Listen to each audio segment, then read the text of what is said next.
This is how much fluid you should drink generally 2 to 4 hours before. This is how much fluid you should drink about 60 to 90 minutes before based off your body weight. Research-based numbers to use as a baseline that we then titrate based off your individual response. And that's a big part of like what we do. Heather and Jason, welcome in. I'm so excited to do like a running deep dive right now.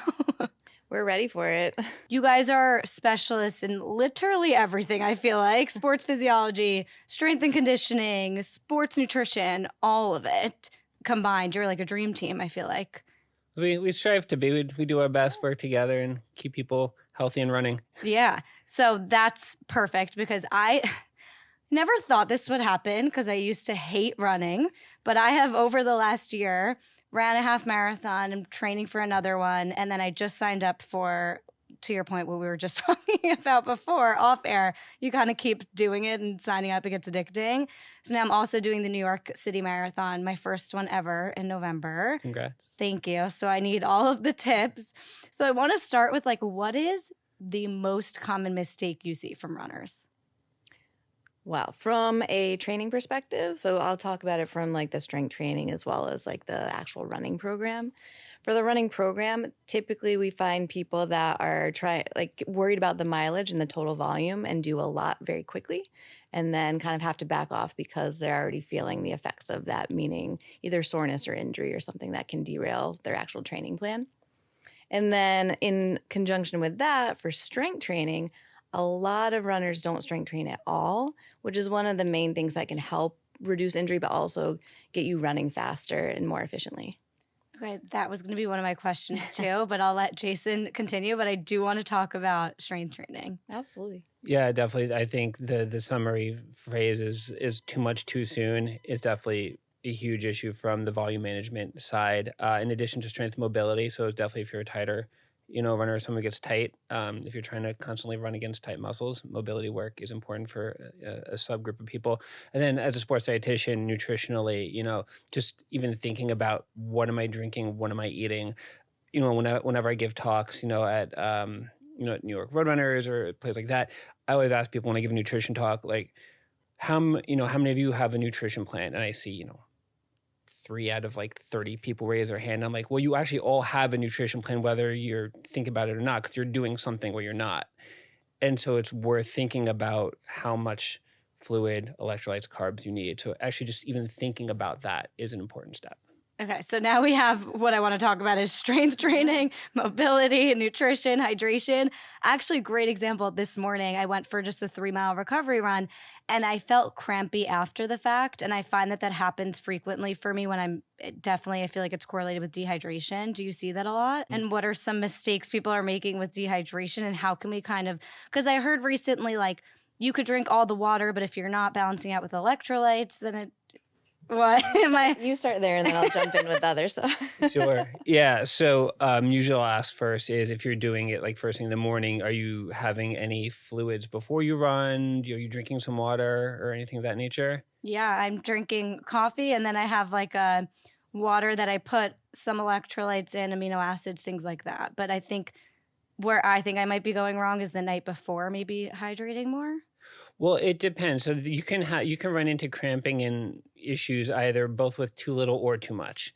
So then if you say, okay, well, I need to have a lot of hydration in my stomach, 20, 30 minutes before I run, and then I'm running and I have all of this like fluid kind of sloshing around, that can also be just as much of an issue. So certainly, yes, being mindful of your hydration the night before, if you're going to go for like a longer run, making sure you're having enough. There is research based off saying, okay, there's like these defined parameters of this is how much fluid you should drink generally 2 to 4 hours before. This is how much fluid you should drink, about 60 to 90 minutes before based off your body weight. So there's all of this research based numbers to use as a baseline that we then titrate up or down based off your individual response. And that's a big part of like what we do is help like give you the baseline plan based off how you're responding. And then we communicate and say, how are you doing? Is this working for you or it's not? So for you, if you're having a lot of fluid and then you're getting maybe like feeling crampy, I would almost think about the reverse, saying maybe dialing back. On the flip side, if someone is saying, I didn't drink any fluid last night and I didn't drink anything this morning, and now I'm running by mile 2, I felt like I want to collapse,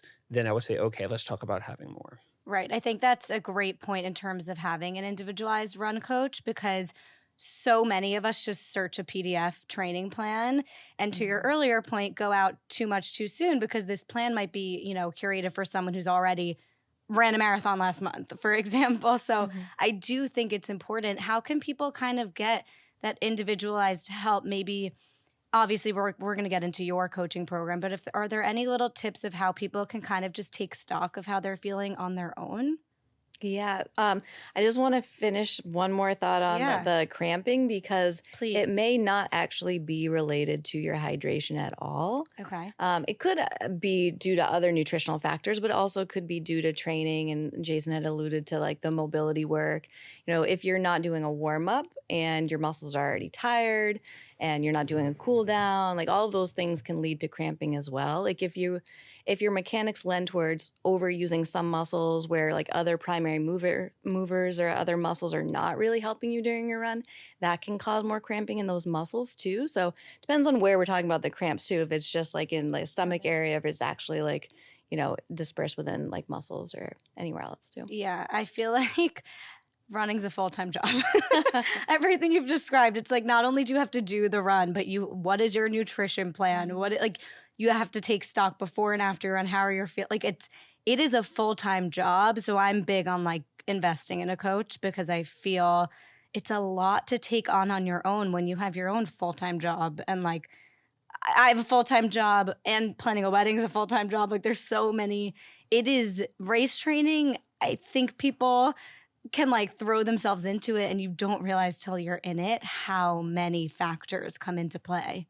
Yeah, absolutely. I feel like because running is something where we can just walk out the door and start running, that we don't think about it as like a sport that you need to train for and have all of those other aspects kind of planned into it too. And so consulting with somebody first is always a good first step. If you're thinking about doing a longer race like a half marathon or a marathon, seek some expert advice. And it doesn't mean a friend of yours that did a marathon and they're giving you the plan that they did, right? Because everybody is different. But then also, how do you know what's right for you and how do you listen to your body? There are different tools we use. You can use recovery scales. You can look at what your heart rate was during your runs and see if it's continuing to get more and more elevated for the same paces. And those are tools that you can use to then know, like for you may need an extra recovery day that week. And like kind of knowing that it's okay to take the extra time for recovery rather than trying to stick to like that cookie cutter like PDF plan you might have found.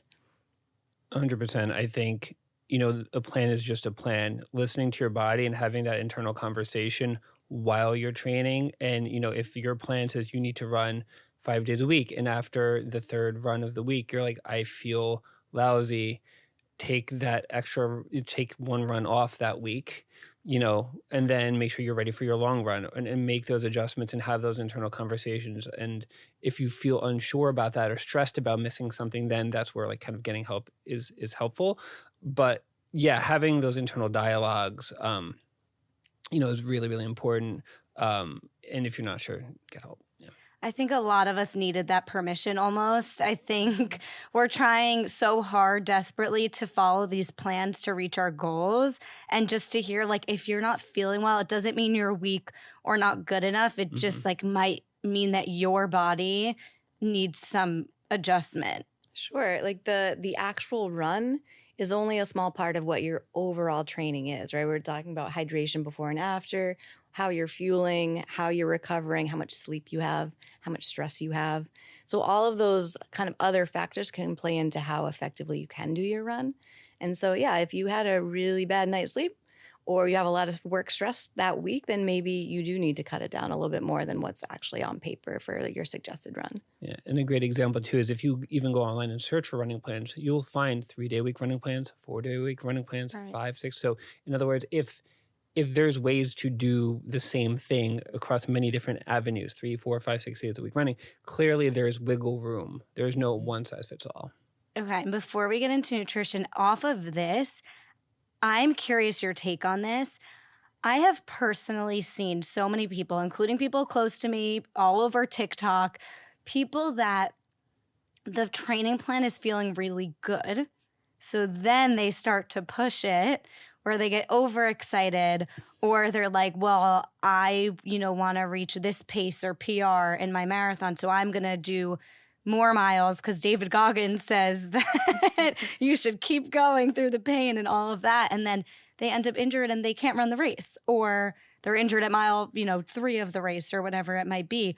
What is your take on kind of like, if you're, in my opinion, like if it feels good, stick with it? Because for me, my fiance is always like, oh, you could do a couple more. Like, you're feeling good, so it's fine. And I'm like, no, the reason I've never been injured is because I'm actually following what people are telling me and following the plans and whatnot and not overdoing it so that I can actually feel good and perform my best because I'm on fresh legs or whatever. I'm not injured. What is your take on that? I'm sure you see a lot of people that come to you and are like, I think I can push it. I think I could do more faster. What is your response usually?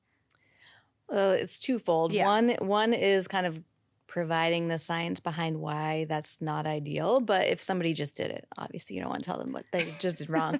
But yeah, because we know that when you make a volume increase, like a 5% or more increase, that's fine. But if you go higher than that, then you're exponentially increasing your risk for injury. And so if you feel good, you're supposed to do 6 miles, you end up doing 10 because you felt like all those miles were good, then that's okay in the moment maybe, but then your body receives that additional stress in a way that may not be productive for you, right? So it's, you're absolutely right. Like if it feels good, like stick with it. That's a good sign. You don't want to push past that, especially if you have a plan that has been working for you and especially if you have a expert or somebody who has also provided you that information.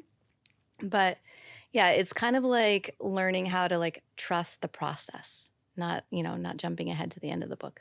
Yeah. I think a couple of things to keep in mind is that your volume is not a single day's run. Your volume is week to week, session to session. So pushing more in one day might slow down your recovery for then the long run you were supposed to do better, and then you couldn't run as well because you decided to overdo it a day or two before. So certainly thinking about the plan as not just a single session, and also just acknowledging the risk reward. If you feel like you can push a little more, maybe you could push 5% more, right? Do maybe a slightly faster pace that day, but then you have to check in with yourself. What was that cost? Did I get unusually sore the next day because I decided to push it that extra mile or extra 5%? Because oftentimes if we can have that internal conversation and say like, well, then maybe that wasn't the brightest idea and self-correct, usually we can back out of it pretty quick. It's when we kind of get into these cycles or habits that are not helpful and you don't acknowledge those risk factors, then you end up being more increased risk of, injury or illness. So aside from overuse, then what are other causes of injury? Because I'm seeing injury like up the wazoo with race training. Like it can't just be overuse. That you were mentioning proper fueling, like all of that. What are possible causes of injury other than overuse?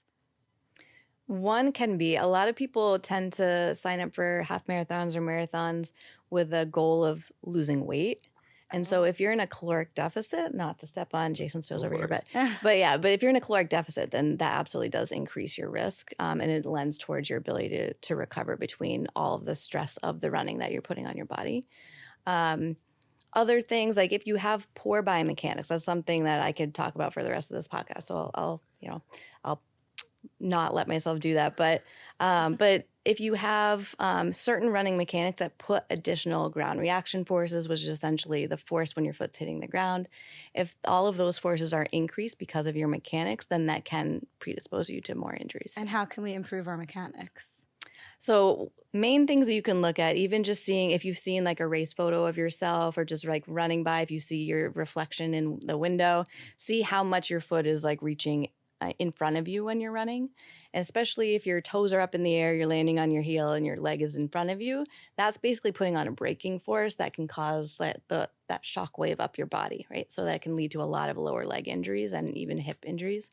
And so correcting that is different for each person, but doing things like trying to quicken your step or change your stride so you're pushing back further rather than trying to reach your foot in front of you, trying to get your foot to land underneath you when you're running rather than trying to reach forward towards like your goal, then that can help to reduce that. I already have in my mind like 3 other like mechanics related stuff as far as like vertical displacement and bouncing and just the cadence, how often your foot is turning over, which usually is a relation to the overstriding and stuff like that.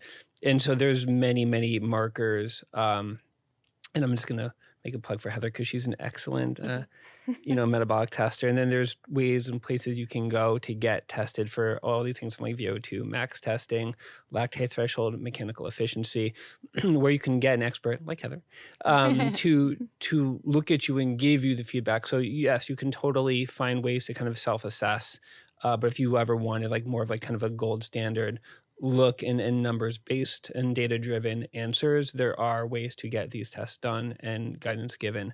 I never even knew that you could like I'm go and have... obviously not a salesperson for myself. Yeah. No, I never even knew that you could go kind of have someone evaluate you for that and help. Yeah, we do. I do that. Set up cameras, look at all kind of directions. So look from the side views, from the back view, see what areas might lend towards those increased impact forces, but other things that could be signs of decreased mobility or decreased strength in areas that you could definitely target during your strength training so that you avoid those biomechanical flaws when you're running. And then you offer, obviously, adjustments and a plan. Yeah. Amazing. I'm going to have to do that.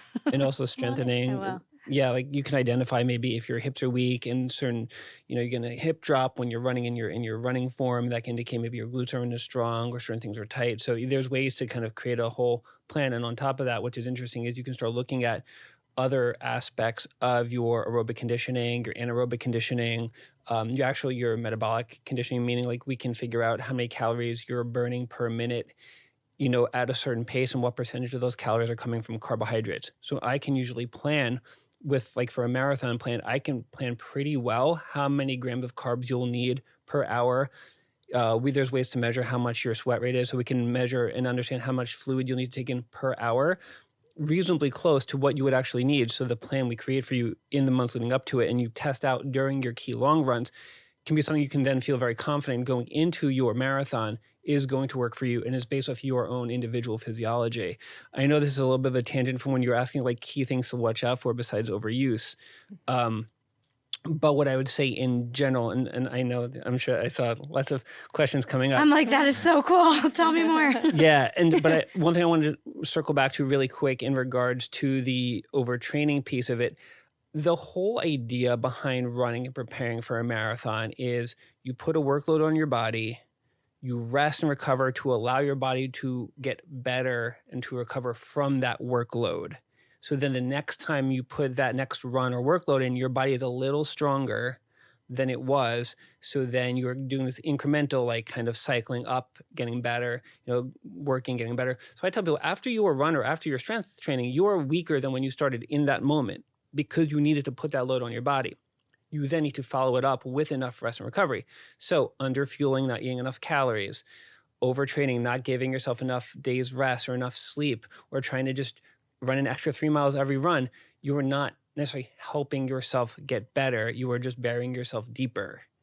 And being mindful of that on both the training side and the rest and nutrition side, and saying if there is a disconnect, where is that disconnect coming from, and addressing it. More is not always more. Yeah. It's a long way of saying like things should be periodized in some way, which basically means undulated so that there is that recovery time in between. And that's another common thing in running programming where if let's say you're traveling or doing something and you skip the like recovery week, which is the lower volume, and you just go straight to the next climb. So those are built in for a reason to allow for that adaptation process, which is essentially your body getting stronger so that you can then do the next higher workload. Which on that note, I find it difficult because it sounds like, which I want to talk about, strength work is really important, strength training, priming your body. I assume it also is directly correlated with form and injury and all of that. But I find it hard to get enough strength in during the week when you're also focused on getting your miles in. And I'm sure that's a common, pain point for race trainers. So what is your advice on that? And also, can we just talk about why strength training is important and what kind of like your rough prescription would be for someone training for a race? Yeah, that is a very common comment when asking people to do strength training during their marathon training. So yeah, we do want So back to periodization, actually, we do want people to be doing strength training, but there are opportunities to build strength when you're not doing heavy volume for your marathon training. So let's say it's like through those winter months where maybe you're taking a break before a spring half, or that would be a good time to do 3 days per week of strength training, and you don't need to have the same high volume of running. And then once you get into your marathon training, you would be reducing the amount of times per week and trying to maintain the same weights lifted rather than trying to keep pushing them higher and higher. So you can go down to about 1 to 2 days. So how I talk to runners about that is first seeing if we can get in those extra days or that like more consistent plan on the off time, and then talk about how it plays into when they're doing their speed work, how their legs feel after speed work. Can we get it in the same day? Can we abbreviate it and just do the 5 major lifts? Like there's a lot of ways to fit it in so it's still effective, but it doesn't feel like it's too much. And does that include mobility work too in strength training, or is that a separate topic? So I'm a huge proponent for dynamic warm-ups, as most of us in the profession are, because it does lend towards actively working through a range of motion and improving mobility. Not everybody needs to do a ton of mobility work if you don't have limitations, right? But to maintain good mobility, you do want to incorporate those things. So before any strength training session, I give any of my runners a mobility or dynamic warm-up that activates the muscles you want active and then also works through that full mobility plan. It shouldn't be more than 10 or 15 minutes at the max, and then the strength training comes after. If there's additional flexibility and stretching that needs to be done, that would come after. But that also is the same for during the running. So essentially, you can be working on mobility every day of the week, depending on what your program is, because it should be incorporated into other things you're doing too. Yeah. Okay, Jason, your specialty? I need to talk nutrition. As we were mentioning before, I find it so hard to, while I'm thinking about running, strength training, all of the physical workout, to match that with a nutrition plan. What are like the main, and on that note also, something I find difficult to grasp is carbo loading, because you want to feel really good. And I don't know about other people, but like my fiance and I always talk about this, like carbs don't necessarily make me feel my best. Sometimes I'm overdoing it the night before and then I'm like bloated for my run. And I'm sure that's all a part of like experimenting individually. But can you kind of talk through the science behind when to eat carbs, how to eat carbs, and then like throughout the rest of your training, throughout the rest of the week, how you should be eating? I know that's a loaded question. Well, that's a nice lecture into of itself. But yeah, I mean, I would say just dealing on a high level with like carbohydrate need, and then we can talk about the specific instance of carb loading, like for an event. Carbs are your gas, right? And if your body's a car, the more you drive your car, the more you push your body with training, the more gas you need. And so if you have a lot of volume of training, then you're going to want to have the carbs relative to match it. And so there is this great thing out there called the athlete's plate, and it was developed by the U.S. Olympic Committee. And it's a really easy, simple mnemonic that just shows different plates based on the amount or volume of training you're doing and what your plates like for lunches and dinners should generally look like. And as you could imagine, lighter training days and weeks, a smaller percentage of your plate, is coming from carbs, maybe like a quarter of the plate. And then by like heavy multiple hour training days, your plate is looking like half carbs plus a piece of fruit and all these things. Because literally, if like on those long run days, you might be burning double the amount of calories you're normally burning on a regular day of just sitting around. So like literally, if you were to I'm going to pick a random number, your average, kind of calorie needs for a typical day where you're not doing anything is, let's say, 1,700, 1,800 calories. You might be literally burning an extra 1,800 calories from that long run. Wow. So you need to pretty much double what you would be eating in that day. Not to say that you have to eat all of that food in that day specifically. You can average it out over time. The goal is to make sure that you're just replenishing your body adequately kind of day over day. We do run into situations where someone's kind of pushing it and they're not, eating enough, or they're under recovering, or they're trying to use running as a weight loss tool, but they're trying to do it in a way where they're not doing moderate volume. They're not keeping their mileage, let's say down under 15, 20 miles a week, but they're trying to do 30, 40, 50 miles a week. That kind of load on your body with inadequate recovery, inadequate fuel can lead to breakdown. And so it adds stress on your body. 100%. Yeah. So it's a fine line. So I think overall is just understanding that whole gas tank metaphor.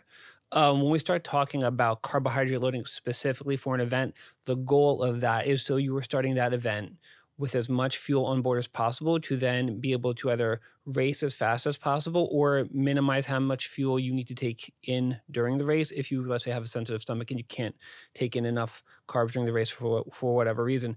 The common idea is saying, oh, I'm just have this huge pasta dinner the night before. And for a number of people, it just doesn't sit well. And then they feel bloated. And then that doesn't lead to a good race day.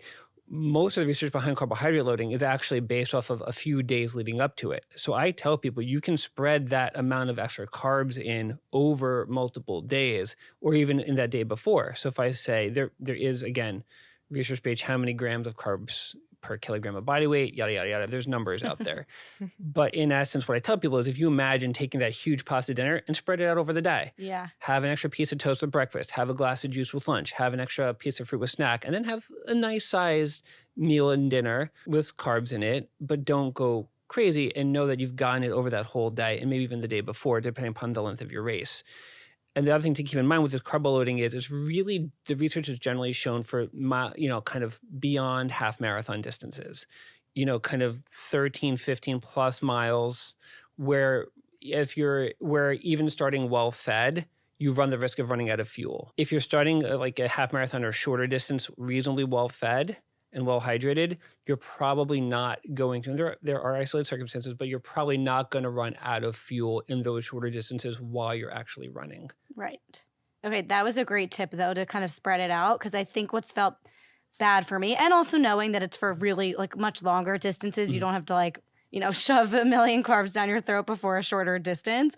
But knowing that when I eat one huge meal, I feel pregnant. So knowing that I could kind of spread it out over a few days is a really good tip, because some carbs with every meal feels good when I'm running that much. So that's a great tip. And then speaking of, adding fuel to the tank during the race, can you kind of break down really briefly, what are these goos? Why do we need them, and kind of how to experiment with them? 100%. So the main principle or way of thinking about during run or in race fueling is what I call the big three. It is fluid, carbs, and electrolytes. And how much of these you need depends, again, on your own physiology and also how long you're running for. So starting at the simplest thing, really within a run, the first thing you'll generally need first is going to be fluid. So there's ways to measure what your sweat rate is. So you can there's a process, but in essence, you're going to be weighing yourself before and after you run. You track how much fluid you drink. You see how much weight you lose. You're just trying to keep your weight loss to less than generally about 1.5% to 2% of your body weight, especially for longer distances. And then if you are getting too dehydrated, you can actually then measure how much fluid you under-consumed and then actually add that back in specifically. So usually fluid alone is usually pretty good for that first hour, in that, once you get to that 60, 75 plus minute mark, then you can start thinking about adding in some electrolytes. If you are a super salty sweater, like you get the white streaks on your clothing or the gritty crystals on your skin, or if your pet wants to just lick you as soon as you get home for the next 2 hours, these are indicators, and there are ways to get sweat analysis done and stuff like that as far as how salty of a sweater you may be. Then, if you're a super heavy salty sweater, you may need some electrolytes even during those shorter runs. But for most average sweaters, average electrolyte, average saltiness, usually you don't need to start thinking about electrolytes until kind of 60, 75 minutes plus. And then there's tons of ways to get that in, whether it comes from, some of these packets, tablets, all these things. The main thing to be looking at that is how much there is. So some of these packets will give you 1,000 milligrams of sodium in one little pack, and others will give you like some of the gels will give you 30 milligrams. Mm-hmm. And so there are certain rules of thumb for how much milligrams of sodium per liter of fluid consumed that you need. So then it depends on how much fluid you're drinking, and then how condensed that salt is, and then how salty of a sweater, in essence, that you're putting it out. So sometimes the issue you can run into is if you have too much or too little can lead to cramping, dehydration, even though you're taking in a bunch of fluid. Too much can lead to cramping on the flip side, that you're getting water pulled into your gut and you feel like you have to run to the bathroom every 2 seconds, which is another issue. So finding that happy medium is important. And then lastly, moving into carbs. carbs really become an issue. If you're starting well fed, really that 90+ minute mark, you can start thinking about, okay, I really need to be making sure I'm getting some consistent carbs on board. Starting as low as generally like the baseline level recommendation is typically like 30 grams per hour. You can go lower. I've worked with people 15, 20, et cetera. Starting where is someone's taking 0, going from 0 to 15 is a good start. And then for the people who are trying to run as fast as possible, at the highest intensities, it can be upwards of 90 grams of carbs per hour because their bodies are just like furnaces and they're trying to win a race where, it's very meaningful to be number one. And then making sure that we do the training around gut training to make sure they can absorb it. So what I tell people is when you start looking at products, those are the things you need to think about. Is this giving me my fluid? Is this giving my adequate electrolytes, not too much, not too little? And is it giving me the amount of carbs I may need? So shorter things, you might get a product like a gel. You may not need all those carbs if it's a short run, but you may need the electrolyte and it has like no electrolytes. Right. Or I might get a packet that's an electrolyte supplement and I'm using this electrolyte supplement in my water, but there's no carbs in it. And then I'm wondering why I'm like dying on like my second hour of a long run because I had the electrolyte, but I had no carbs. So all the products out there are their own unique formulations. You have to have the plan in mind saying, I have to hit this number for this number for that, fluid, carb, electrolytes, and then I will choose the products that hit those marks that feel good for me. I feel sold on first of all, I have to re-listen to this episode. Second of all, it just shows you the importance of a coach, in my opinion. Like when you're really training for something long distance, there are so many little factors. And honestly, naively, I was thinking there was one answer, this is how many electrolytes you need. You know what I mean? This is the best goo, this is the best electrolyte, but you're kind of opening my eyes to people sweat differently. People need different components and different amounts of each thing. So that is, I'm going to need to come in and get a whole analysis. But lastly on that, I just want to ask nutrition throughout the week. Because obviously we covered night before, a few days before a big race, during the race, whatever.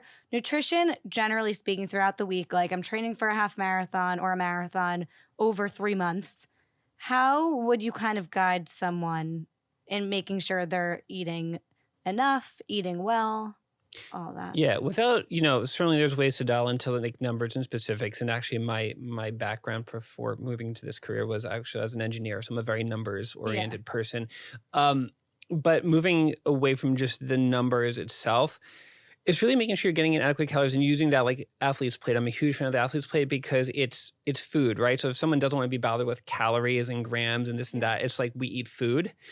Love that.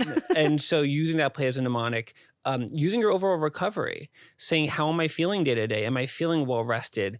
If you want to, you could always keep a food log or a journal or something like that just to keep track if you are doing it or not. A big thing I'm a fan of is doing kind of plug and play, right? If you have long runs and you have a fueling plan for long runs, and I say I add in this snack pre-run, and then I have this during my run, you get in extra fuel when you need it, and then you don't take it in when you're not, because it's not, when you're not running, you're not taking that in. Yeah. And so it's having that baseline of adequate, meals, adequate snacks to maintain satiety, to not be ravenous. You might notice if you have a bunch of hard runs day over day or the day after your long run and maybe you don't eat enough, you might just be starving for the next day, saying, I'm so hungry.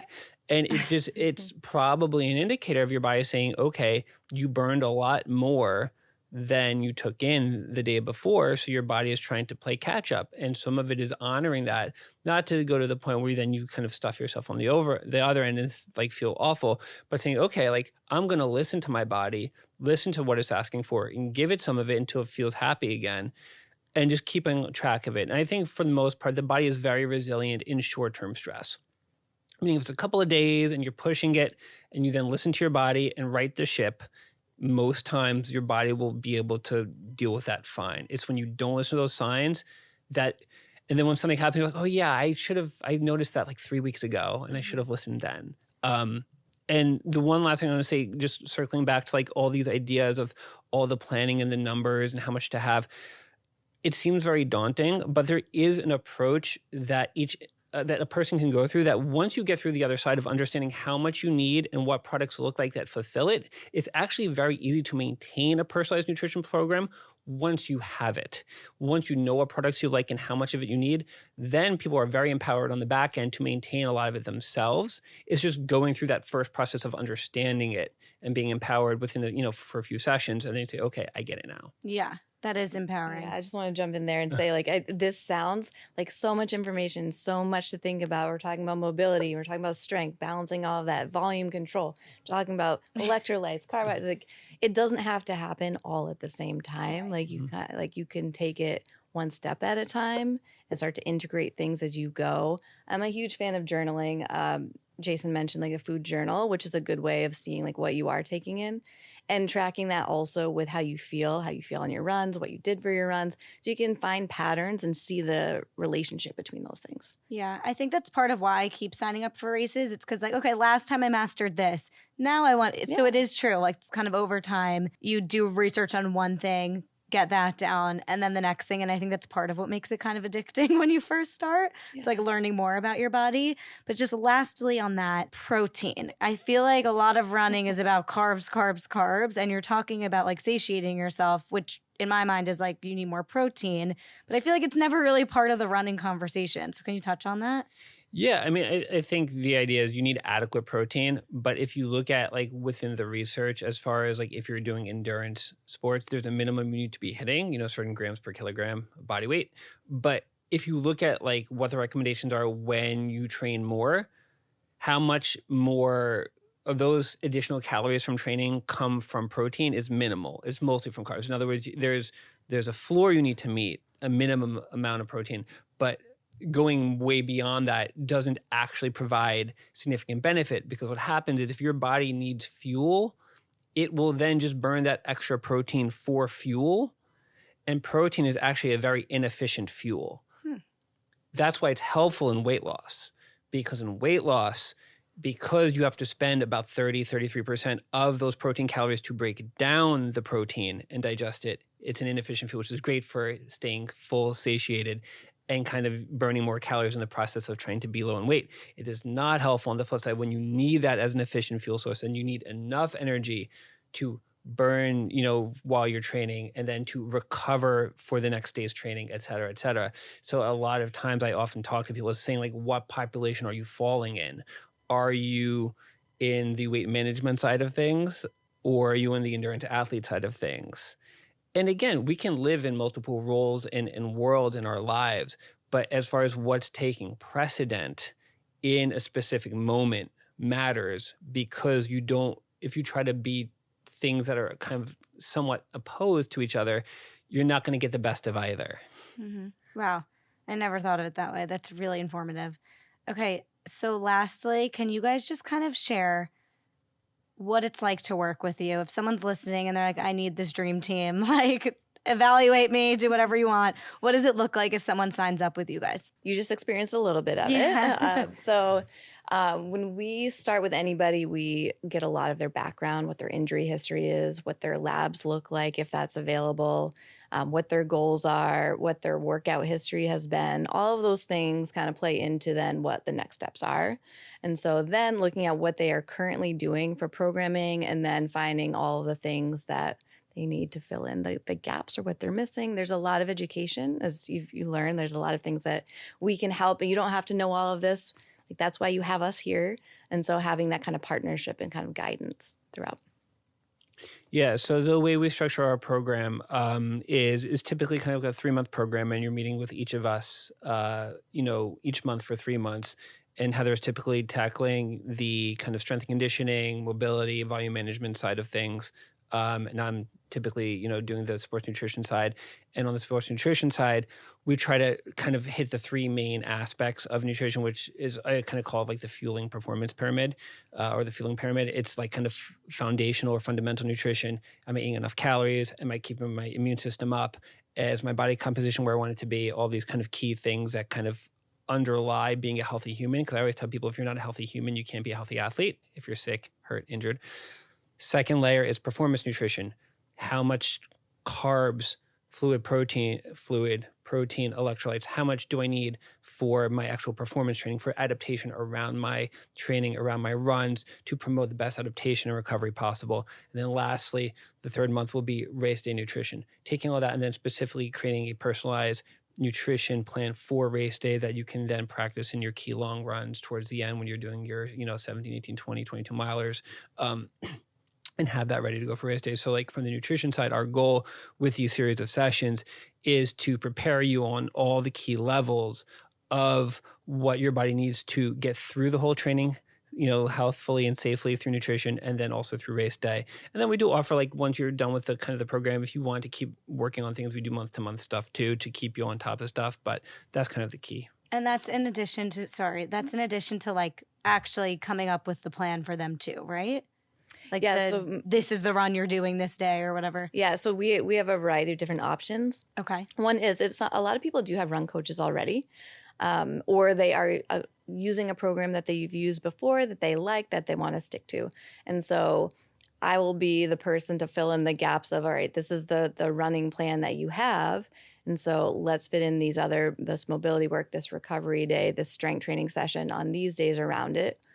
And then if somebody likes workout classes, finding like how that fits in, if it's appropriate for them, how to choose the right one.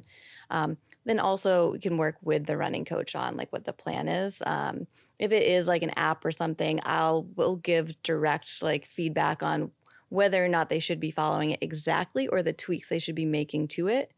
And there is an option outside of that of me writing the whole program for them. So there's a variety of different things based on the need for our individual clients. Amazing. Okay, where can everyone find you, sign up with you, all of that? mastermyrun.com. You'll find all the information on the different options for the programs. It's just, the www.mastermyrun.com. And so we kind of list on the site, like, there's kind of the baseline plan that we have, the additional add-ons, because we want to be collaborative. Our goal is we want to be collaborative across disciplines. So if you have a run coach or run program that you love and you want to just have this additional support, that's great. If you want the running coaching program put together for you as well, that's totally fine too. We also can always connect you with Heather for the metabolic testing, stuff like that, to get those important data points that then I can use on the sports nutrition side, that she can use on the mechanical efficiency side and the VO2 side, that can help just create better informed training plans for you. It's not mandatory, but it just gives you more personalized feedback that you can use. So the idea is, we have like kind of a great baseline program that will give you a lot of the information you need to be very successful. But if you want additional guidance and additional data, we can also provide that to you, because that's what we've been doing over the years as well for people who want it. Amazing. Well, thank you so much. Of course. Thank you for having us.